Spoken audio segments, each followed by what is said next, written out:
Saudara, kita ke informasi soal pemotongan hewan kurban. Masjid Al-Markas Al-Islami, Makassar, menggelar pemotongan hewan kurban hingga 3 hari.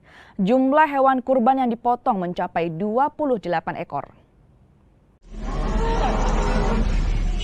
Dari 28 ekor hewan kurban yang akan dipotong, terdapat juga hewan kurban milik mantan Wakil Presiden Yusuf Kala dan Wali Kota Makassar Muhammad Ramdan Pomanto.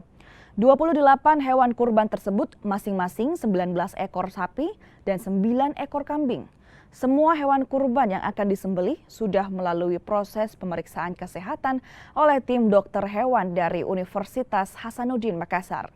Nantinya, hewan kurban ini akan dibagikan kepada warga yang sudah mendapatkan kupon pembagian kurban. Kalau untuk kupon sendiri sebenarnya bebas, dia tidak punya tenggat waktu. Cuman mungkin untuk hari pertama ini karena di masing-masing wilayah mereka ada warga yang berkurban, jadi mungkin saat ini belum terlalu ramai. Mungkin sedikit lagi mereka pada datang. Lalu untuk proses pembagian hewan kurban ini apa hanya untuk warga sekitar dan jemaah Masjid Al-Markas atau bagaimana, Pak? Iya, kurang lebih seperti itu, warga sekitar dan jamaah masjid kami. Pak, bisa dikonfirmasi untuk total keseluruhan hewan kurban, baik itu sapi dan juga kambing, berapa total hewan kurban yang disembelih, Pak? Untuk sapi itu ada 17 ekor, kambing 9 ekor.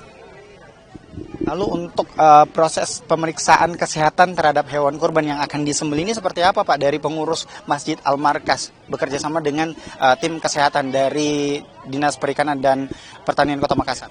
Jadi sebelum sapi itu dipotong, memang sapi yang masuk ke sini itu semua bersertifikat aman. Dan setelah di sini kembali hewan-hewan tersebut diperiksa kembali oleh dokter-dokter dari teman dari Unhas. Lalu